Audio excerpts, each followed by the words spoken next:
Hello friends, मैं हूं Ashwin. Ashwin sir की क्लास में आपका स्वागत है। All of you are most welcome in the class. I hope इसमें हम लोग का सेंटेंस चल रहा है, सेंटेंस इज गोइंग ऑन। और सेंटेंस में आपने in our first video lecture of the sentence आपने समझा होगा what is sentence, what the concept of the sentence, meaning क्या होती है, how can we identify sentence. In our next video we have seen that about the parts of the subject, यानी part sentence के parts हमने समझे हैं। Sentence के parts आपके बेसिकली दो होते हैं, सब्जेक्ट और प्रेडिकेट। और इसके सब पार्ट्स आपने देखा है। सब्जेक्ट में आपने देखा as a noun, as a pronoun, as a phrase हम लोग यूज़ करते हैं वर्ड्स को। और प्रेडिकेट में प्रेडिकेट में आप देखते हैं ऑब्जेक्ट भी आते हैं, वर्ब भी आते हैं और कॉम्प्लीमेंट्स भी आते हैं। कॉम्प्लीमेंट्स में 5 पार्ट्स आप देख चुके होंगे। और ऑब्जेक्ट में 2 डायरेक्ट एंड इनडायरेक्ट ऑब्जेक्ट। और आपका जो वर्ब है, वर्ब में आपके लिंकिंग वर्ब हैं, मेन वर्ब आपके होते हैं, मॉडल वर्ब्स होते हैं। ये सारी चीज़ों की जानकारी आप लोगों को पार्ट्स ऑफ सेंटेंस में आपको समझ चुके होंगे। उसको अगर आप अभी तक आप नहीं देखे हैं, please you are requested to watch the video for your benefit. अपने फायदे के लिए उसको आप देखिए, समझिए उसको, यू विल गेट 100% परफेक्शन। आज हमारा टॉपिक है kind of sentence according to our purpose. यानी in our day to day life, morning से लेकर इवनिंग तक जो कुछ भी हमारा कन्वर्सेशन होता है इन आवर सराउंडिंग्स, हम लोग ये 5 काइंड्स ऑफ के हैं सेंटेंस है। इसी में से कभी कोई सेंटेंस, कभी किसी टाइप के सेंटेंस हम लोग यूज करते रहते हैं। बट मोस्टली क्या होता है, असर्टिव सेंटेंस जो होते हैं, इंट्रोगेटिव सेंटेंस और इंपेरेटिव सेंटेंस, ये तीनों सेंटेंस जो है मोस्टली हम लोग यूज करते हैं। 95% 90 to 95% in our day to day life हम लोग ये तीनों सेंटेंस हम लोग यूज करते हैं। एक्सक्लेमेटरी सेंटेंस और ऑपरेटिव सेंटेंस हम लोग बहुत कम यूज करते हैं, बहुत कम इसका यूज करता है, रेयर में होता है। That means 5% in our day to day life में करते हैं। मोस्टली हम लोग यही यूज करते हैं, यह है। ठीक है, अब हम आगे समझेंगे। ये आपका फर्स्ट वन असर्टिव और डिक्लेरेटिव सेंटेंस। इसी को हमेशा ध्यान रखें, इसमें कंफ्यूज नहीं होना है कि ये डिक्लेरेटिव सेंटेंस होता है कि असर्टिव सेंटेंस। असर्टिव सेंटेंस को ही डिक्लेरेटिव सेंटेंस कहते हैं। असर्टिव सेंटेंस को हम लोग हिंदी में क्या कहेंगे, हिंदी में अगर आपको समझना है तो असर्टिव सेंटेंस को हम लोग कथनात्मक वाक्य कहते हैं, स्टेटमेंट जिसे कहते हैं।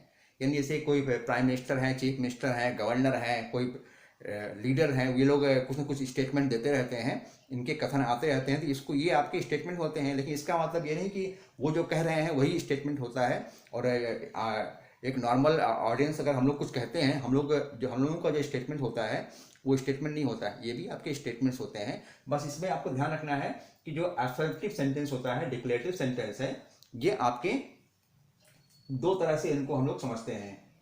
एक आपका अफर्मेटिव है और दूसरा आपका होता है negative. That means affirmative sentence जो होते हैं ये दो तरह से होते हैं, अफर्मेटिव और निगेटिव वे में होते हैं। अब अफर्मेटिव कौन सेंटेंस होते हैं, the word in the sentence. That means sentence में जो है ऐसे वो उनके फॉर्म जो होते हैं वो ये शो करते हैं कि इसमें जो कुछ भी हम लोग कर रहे हैं वो पॉजिटिव वे में, दैट मीन्स सकारात्मक रूप में अपनी बातों को हम लोग रखते हैं। Just like I will go to Delhi. She will do her study. अब यहां देख रहे हैं I will go to Delhi, मैं दिल्ली जाऊंगा। She will do her study, वह अपनी स्टडी करेगी। तो यहाँ पे हम लोग डिक्लेयर कर रहे हैं, दैट मीन्स इसके बारे में बताया, मेरे बारे में बताया जा रहा है, मैं दिल्ली जाऊंगा, ये हम डिक्लेयर कर रहे हैं। नेक्स्ट सेंटेंस में सी विल डू हर स्टडी, वह अपनी पढ़ाई करेगी, वह अपनी पढ़ाई करेगी। इन दोनों सेंटेंस में प्रोनाउंस है या नाउंस के बारे में ये डिक्लेरेशन दिया जा रहा है, ये सकारात्मक रूप में इसको बताया जा रहा है कि कौन सा एक्शन यहाँ पे हो रहा है। अब इसी चीज़ को आप निगेटिव वे में देख सकते हैं। अगर हम निगेटिव वे में देखेंगे, निगेटिव सेंटेंस के रूप में, जो निगेटिव के सेंटेंस होते हैं इसमें भी डिक्लेरेशन आपका होता है, लेकिन इसमें जो डिक्लेरेशन आपका होता है ये निगेटिव वे में होता है। That mean we show the negation. जैसे I will not go to Delhi, I will not go to Delhi, ये हो जाएगा आपका, इसी में आपने लगा दिया I will not go to Delhi, she will not do her study. अब आप देख रहे हैं यहाँ पे जो निगेटिव सेंटेंस बनाने के लिए आपने इसमें I will not go to Delhi, मैं दिल्ली नहीं जाऊंगा। She will not do her study, वह अपनी पढ़ाई नहीं करेगी। ये भी आपकी, इसमें भी डिक्लेरेशन हो रहा है, कोई ये काम नहीं करेगा, ये काम वो नहीं करेगी, इसमें भी आपका डिक्लेरेशन हो रहा है। आई थिंक जो असर्टिव सेंटेंस है, डिक्लेरेटिव सेंटेंस है जिसे हम लोग कहते हैं, ये आपका क्लियर हो गया होगा कि अफर्मेटिव रूप में होता है और negative. That means affirmative sentence के अफर्मेटिव निगेटिव आपके इसके पार्ट्स सब पार्ट्स होते हैं डिक्लेरेटिव सेंटेंस या असर्टिव सेंटेंस के। अब आपका जो नेक्स्ट पार्ट आता है, नेक्स्ट पार्ट आपका है इंट्रोगेटिव सेंटेंस। इंट्रोगेटिव सेंटेंस हम लोग कैसे समझते हैं? अगर हमें इंट्रोगेटिव सेंटेंस समझना है, इंट्रोगेटिव सेंटेंस आपके इंट्रोगेटिव के भी ये है दो पार्ट्स हम कह सकते हैं। इंट्रोगेटिव सेंटेंस भी आपके दो तरह से आपके होते हैं। एक आपका होता है जिसमें जिसका आंसर आपको यह है यस या नो में मिलता है। यस या नो में हम लोग आंसर देते हैं तो उसका जो क्वेश्चन होता है वो इस टाइप का होता है जिसमें हमें आंसर यस या नो देना होता है। Just like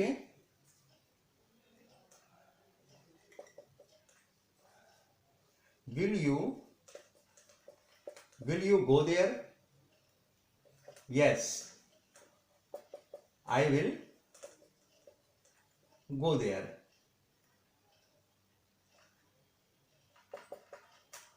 Will Ritu come here? No. No, Ritu will not. No, Ritu will not come here. यहाँ आप देख रहे हैं ये जो हमने फर्स्ट बताए थे, जो इंट्रोगेटिव सेंटेंस आपके होते हैं दो तरह से होते हैं। एक में तो आपको आंसर आपको मिलता है यस या नो मिलता है, और दूसरा आपका WH वर्ड्स आपके होते हैं जिसमें यस या नो से आंसर मिलते हैं। जैसे हमने कोई क्वेश्चन आपसे करता है विल यू गो देयर, क्या तुम वहां जाओगे? दैट मीन इसका आंसर आप क्या देंगे? Yes, I will go there. Will Ritu come here, क्या ऋतु यहाँ आएगी? No, Ritu will not come here. That means इस टाइप के भी क्वेश्चन होते हैं जिसमें आपका जो है ये इस टाइप के क्वेश्चन होंगे जिसका आंसर आपको यस या नो में देते हैं। तो इस टाइप के स्टेट में आएंगे इंट्रोगेटिव सेंटेंस में, तो वो आपके इंट्रोगेटिव भी होगा लेकिन उसका फॉर्मेशन आपका इस तरीके होगा। अब जो नेक्स्ट हमने बताया था जो WH वर्ड्स होते हैं। अब WH वर्ड्स कौन से होते हैं? मेरे ख्याल से ये टेंस में जितना हमने बताया था इंट्रोगेटिव सेंटेंस, इसमें हमने बताया था आप लोगों को कि WH वर्ड्स होते क्या हैं। WH वर्ड्स होते क्या है? दैट मीन ये WH वर्ड्स आपके सेंटेंस के स्टार्टिंग में यूज किया जाता है, और ये यूज तब होता है जब हिंदी के सेंटेंस के बीच में आपका क्या, क्यों, कहाँ, कैसे, ये सब आपके आते हैं। तो इसका एक एग्जांपल्स हम देखते हैं। Why Aayati will go to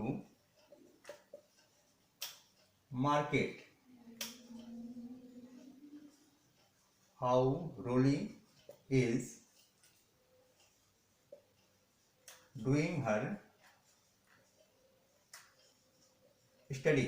अब यहां पे आप देख रहे हैं, समझेंगे why Aayati will go to market. Aayati market क्यों जाएगी? आयती बाजार क्यों जाएगी? यहाँ जो WH वर्ड यानी कि वाई आया हुआ है, वाई आपका क्या है? ये WH वर्ड्स है। नेक्स्ट सेंटेंस में how Roli is doing her study, Roli अपनी पढ़ाई कैसे कर रही है। तो यहाँ पे हाउ वर्ड है ये आपके WH वर्ड्स हैं। दैट मीन्स यहाँ आप देख रहे हैं जो इंट्रोगेटिव सेंटेंस है ये भी आपके दो तरह से हम लोग इसको देखते हैं। एक तो आपका होता है यस या नो में जिसका आंसर हम लोग देते हैं, और दूसरा आपका होता है जिसमें स्टार्टिंग में आपका WH वर्ड्स लगा होता है, WH वर्ड से वो सेंटेंस आपके स्टार्ट होते हैं। लेकिन एक चीज़ का आपको ध्यान देना है कि जो इंट्रोगेटिव सेंटेंस होते हैं इसमें at the end of the sentence we put the mark of interrogation. Mark of interrogation लगाना हमें नहीं बोलना है।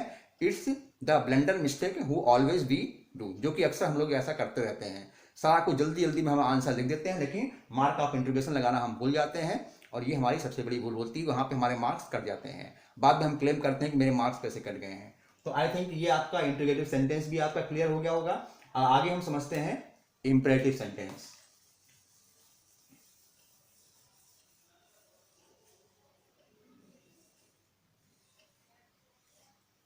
आगे हमें समझना है इंपरेटिव सेंटेंस। अब जो इंपरेटिव सेंटेंस आपका होता है, इंपरेटिव सेंटेंस में आपके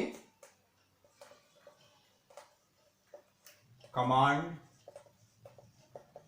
एडवाइस, रिक्वेस्ट, ये आपके होते हैं जो इंपरेटिव सेंटेंस होते हैं। इंपरेटिव सेंटेंस आपके होते हैं जिसमें कि मतलब है जिसको हम लोग कह सकते हैं, जिसमें कि ये ऐसे कोई इंपरेटिव सेंटेंस को हिंदी हम लोग कह सकते हैं आदेश सूचक। आदेश सूचक वाक्य होते हैं, आदेश सूचक वाक्य होते हैं जिसमें कि आदेश मतलब इसमें कई रूप में आ सकता है। कभी आपका कमांड के रूप में आएगा, कभी आपका एडवाइस के रूप में आएगा, कभी आपका रिक्वेस्ट के रूप में आता है। यानी कि तीनों ही रूप में ये हमारे सामने इंपेरेटिव सेंटेंस आ सकते हैं। आई थिंक अगर आपको ये डिफाइन करना हो तो आप इसको डिफाइन कर सकते हैं कि in the imperative sentence what we see the command और एडवाइस और request in the sentence. From the coming examples it will be clear to all of us. आइए समझते हैं।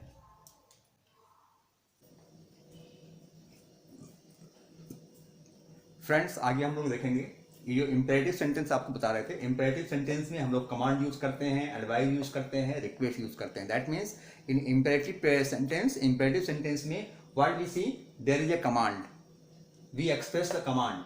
हम लोग किसी को ऑर्डर देते हैं, एडवाइस देते हैं, सलाह देते हैं किसी को, एंड रिक्वेस्ट, और लोग रिक्वेस्ट भी करते हैं। तो such type of sentence comes the imperative sentence. Imperative sentence के इसके अंडर आते हैं आपको।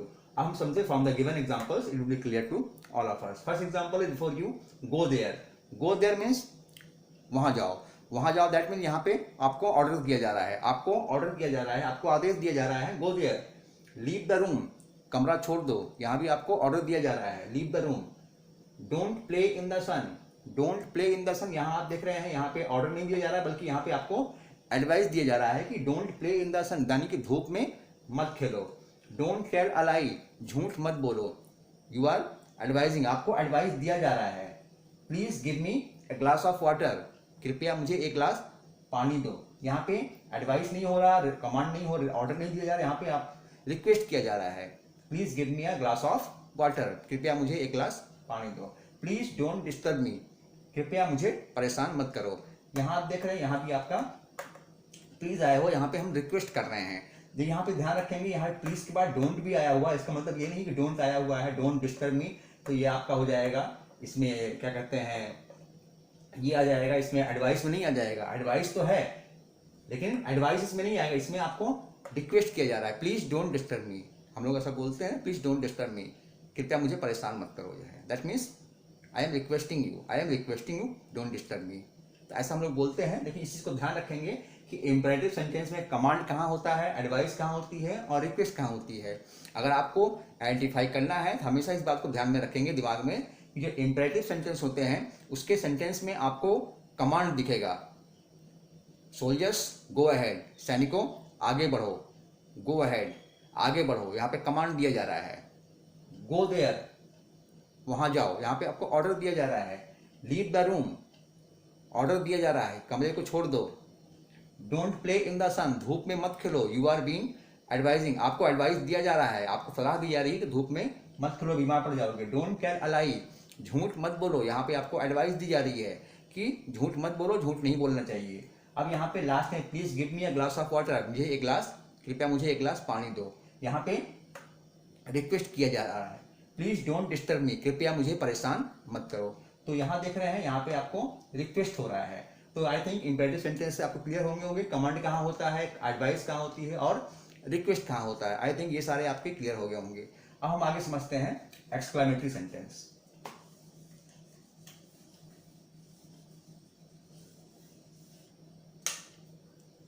आपके जो ये एक्सक्लेमेटरी सेंटेंस होते हैं, एक्सक्लेमेटरी सेंटेंस को हिंदी में हम लोग कहते हैं विस्मयादिबोधक वाक्य। विस्मयाद यानी कि विस्मय, विस्मय जो हम लोग विस्मय यानी कि जहाँ पे आश्चर्य प्रकट होता है, दुख प्रकट होता है, खुशी प्रकट होती है, वहाँ पे हम लोग उसको हम लोग एक्सक्लेमेटरी सेंटेंस के रूप में समझते हैं। जैसे कि हिंदी में हमेशा ध्यान रखेंगे आप लोग कि एक्सक्लेमेटरी को हम लोग जो है विस्मयाद कहते हैं, विस्मयाद बोधक, यानी कि जहाँ पे विस्मय का बोध कराया जाता है, बोध होता है, यानी यहाँ पे आश्चर्य का बोध होता है, यहाँ पे दुख का बोध होता है, यहाँ पे खुशी का बोध होता है, वहाँ पे हम लोग उसको एक्सक्लेमेटरी सेंटेंस के रूप में समझते हैं। आइए एग्जांपल समझते हैं।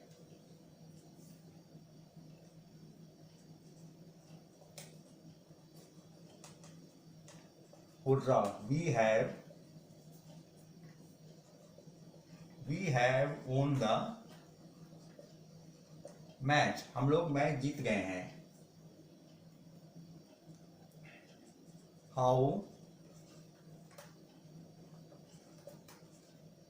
How beautiful is the rain,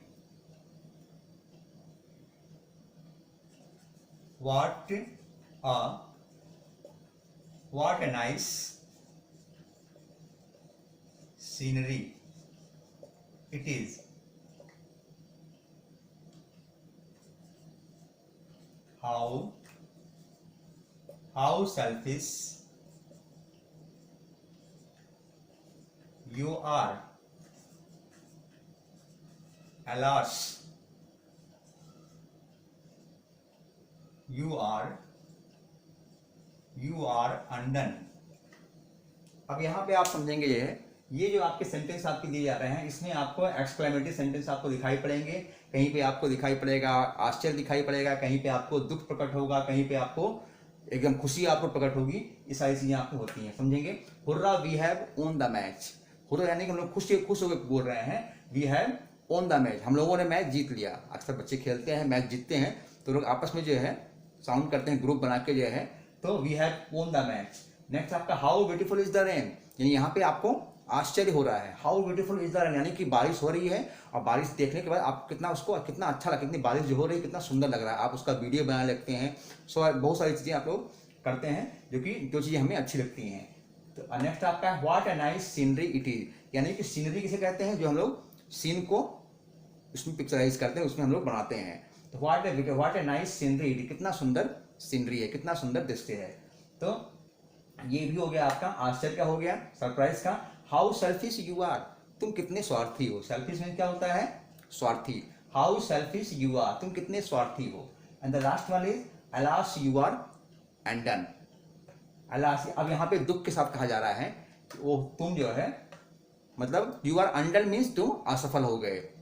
that means तुम वर्क कर रहे थे, मेहनत कर रहे थे, लेकिन तुम असफल रह गए, तुम सफल नहीं हो पाए। अब यहाँ पे आप क्या देख रहे हैं कि एक्सक्लेमेटरी सेंटेंस जो होते हैं, इसमें कहीं पे आपको सरप्राइज दिखाई जाएगा, कहीं पे आपको खुशी आपको दिखाई पड़ेगी, हैप्पीनेस दिखाई पड़ेगा, और कहीं पे आपको सौरव भी दिखाई पड़ेगा। ये चीजें आपकी होती है। लेकिन एक चीज आपको ध्यान रखेंगे, मोस्टली होता क्या है कि eight the end of the sentence हमें मार्क ऑफ एक्सक्लेमेशन यहाँ पे देना पड़ता है, विस्मयाद बोधक चिन्ह हमें लगाना पड़ता है। और कभी कभार ऐसा होता है कि सेंटेंस के बीच में भी, ये आपका हुर्रा के बाद यहाँ पे मार्क ऑफ एक्सक्लेमेशन है, अलास के बाद यहाँ पे मार्क ऑफ एक्सक्लेमेशन हम लोग लगाते हैं। कुछ एक उसमें होता है, बाकी सब में at the end of the sentence ही होता है। ये सब पहचानने का सबसे आसान तरीका है कि जो एक्सक्लेमेटरी सेंटेंस होते हैं, इसमें मार्क ऑफ आपका एक्सक्लेमेशन आपका होता है। ये ध्यान रखेंगे जो है। मेरे ख्याल से एक्सक्लेमेटरी सेंटेंस भी आपका क्लियर हो गया होगा कि एक्सक्लेमेटरी सेंटेंस में what we see that what the expression is before us.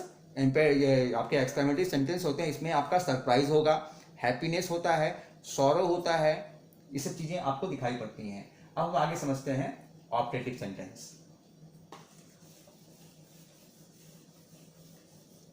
Operative sentence क्या होते हैं। ऑपरेटिव सेंटेंस होते हैं, ऑपरेटिव सबसे पहले हमें मालूम होना चाहिए कि ऑपरेटिव सेंटेंस को हिंदी में कहते क्या है। ऑपरेटिव सेंटेंस को हिंदी में इच्छा सूचक वाक्य। अब आप समझेंगे, कहेंगे सर ये कैसे कैसे आप हिंदी में आप ये शब्द बता रहे हैं, इसको कैसे हम याद रखेंगे। ये है हम बार बार आप लोगों से कहते हैं कि आपको इंग्लिश ग्रामर यहाँ पढ़ रहे हैं, इसको आपको एग्जाम में लिखने के लिए नहीं आएगा कि ऑपरेटिव सेंटेंस को हिंदी में क्या कहते हैं, इंपेरेटिव सेंटेंस को हिंदी में क्या कहते हैं। यहाँ आपके समझने की बात हम बता रहे हैं, आप इसको समझिए।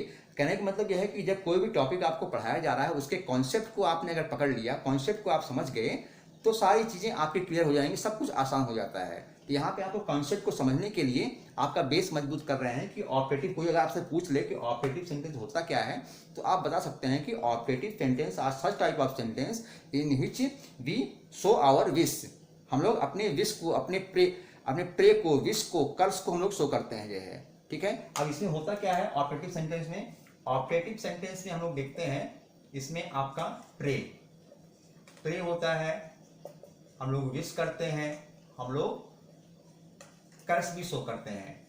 ये आप लोग ध्यान रखेंगे, ये है कि जो ऑपरेटिव सेंटेंस होते हैं, हम लोग किसी के लिए प्रे मतलब हम लोग किसी के लिए दुआ मांगते हैं, हम लोग किसी के लिए दुआ मांगते हैं, हम लोग किसी के लिए है शुभकामनाएं देते हैं, विश करते हैं। और हम लोग किसी को जो है, जब हमारा किसी से जो है हम दुखी हो जाते हैं, परेशान हो जाते हैं, हम लोग उसको कर्स भी करते हैं, यानी उसको हम लोग श्राप भी देते हैं, मन ही मन उसको हम लोग जो बहुत भला बुरा कहते हैं, ये है। तो वो आपका एज ए कर्स होता है। अब यहाँ पे हम समझते हैं अलग अलग कि प्रे कैसे हम लोग करते हैं, विश कैसे करते हैं, और कर्स क्या करते हैं, समझेंगे यहाँ पे। May God bless you. May you live long, wish you happy new year, wish you happy birthday, may you be ringed, may you be vanished। अब यहाँ पे आप समझेंगे ये जो एग्जांपल्स आपको हमने दिए हैं ये आपके ऑपरेटिव सेंटेंस में है। ऑपरेटिव सेंटेंस के एग्जांपल्स हैं, इसमें आपका कहीं पे आपको प्रार्थना दिखाई जा रही है, कहीं पे हम किसी के लिए दुआ मांग रहे हैं, कहीं पे किसी के लिए हम लोग किसी को शुभकामनाएं दे रहे हैं, और कहीं पे हम लोग किसी को भला बुरा भी कह रहे हैं, यानी कि हम लोग उसको हम लोग कर्ज भी करते हैं। ऐसे समझेंगे एग्जाम्पल से। एक चीज़ का आप लोग ध्यान रखेंगे, यहाँ आप देख रहे होंगे कि इसके सेंटेंस के लास्ट में आपका यहाँ भी आपका मार्क ऑफ एक्सक्लेमेशन लगा हुआ है, और जो आपका एक्सक्लेमेटरी सेंटेंस था, एक्सक्लेमेटरी सेंटेंस के लास्ट में भी आप देख रहे हैं वहाँ भी मार्क ऑफ एक्सक्लेमेशन लगा होता है।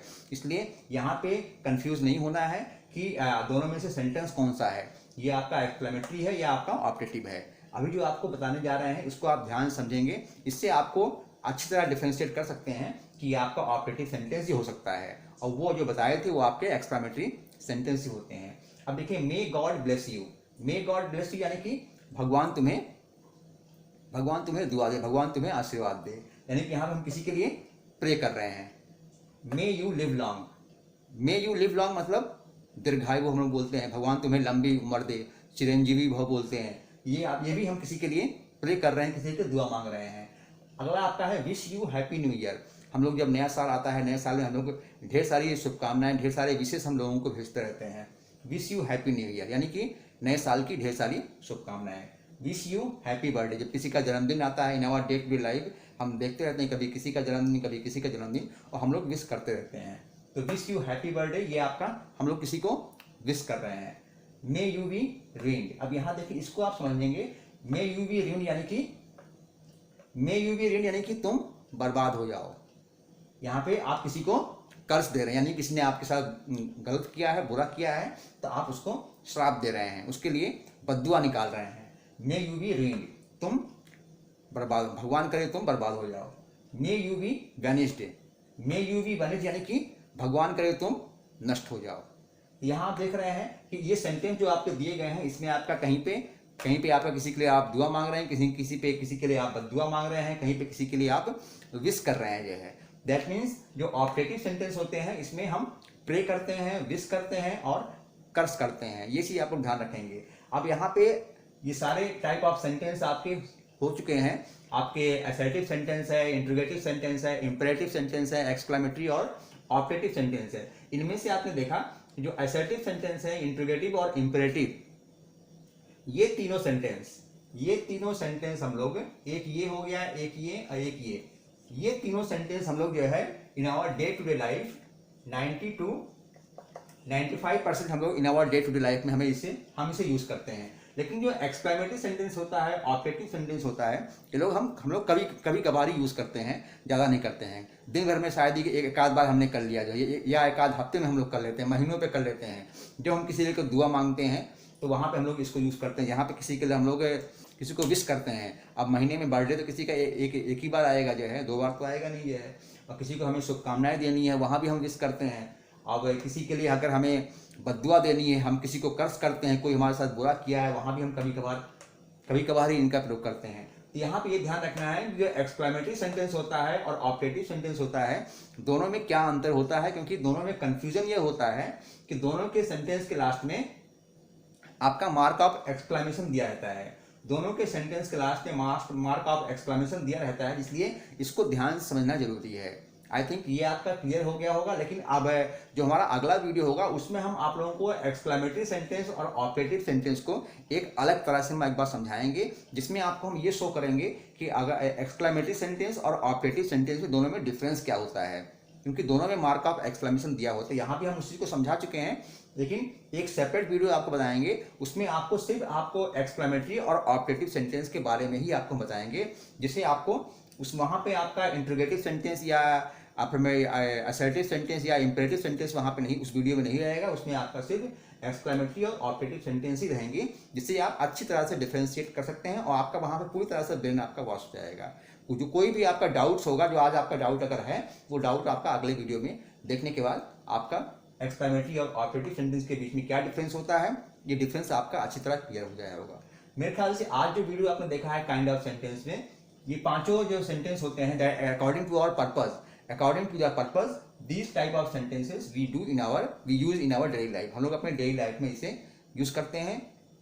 So it's my moral advice, हम इस एडवाइस को हमेशा देते रहते हैं कि जो कुछ भी टॉपिक आप यहाँ पे देख रहे हैं, जो भी वीडियो लेक्चर आप देख रहे हैं, उसको आप स्टार्टिंग से लेके लास्ट तक आप लोग देखिए, बीच में आप लोग स्किप मत किया कीजिए। ये है, स्किप करने से होता क्या है, वीडियो हमारे समझ में नहीं आती है और हम उसको ना ही लाइक करते हैं ना ही डिसलाइक करते हैं, बल्कि हम लोग आगे बढ़ जाते हैं, स्क्रॉल करके हम दूसरे वीडियो पे चले जाते हैं। तो कहीं और जाने की जरूरत नहीं है, वीडियो को आप अच्छी तरह आप देखिए, इसको जो है लास्ट तक देखेंगे। आई अश्योर यू 100% कि आपको वीडियो अच्छी लगेगी। और जो चीज़ें हमें अच्छी लगती हैं हम उसको लाइक भी करते हैं और अपने फ्रेंड सर्किल में हम उसको शेयर भी करते हैं। It's our human nature, I think you know very well.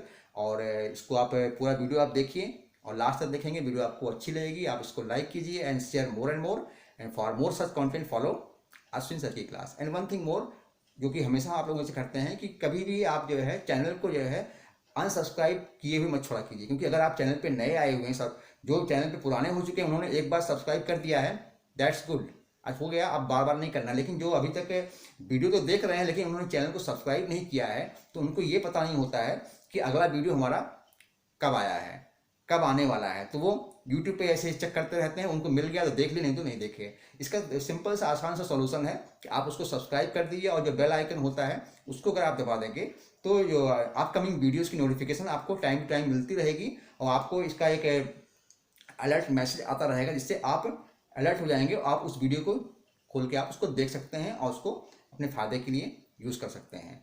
तो इसको आप भूलेंगे नहीं, जो है बेल आइकन को जरूर दबाएंगे और सब्सक्राइब जरूर करेंगे for the new commerce on the channel. जो चैनल पे अभी भी नए आए हुए हैं, नए हैं तो काफ़ी दिन से, लेकिन वो अगर सब्सक्राइब नहीं किए हैं तो ये उनके लिए एडवाइस है। और जो ऑलरेडी सब्सक्राइब कर चुके हैं उनके लिए तो मेरी हमेशा से जो है विशेष रहती है, उनके लिए बहुत सारी प्रेयर्स रहती हैं कि वो हमेशा आगे बढ़ते रहें।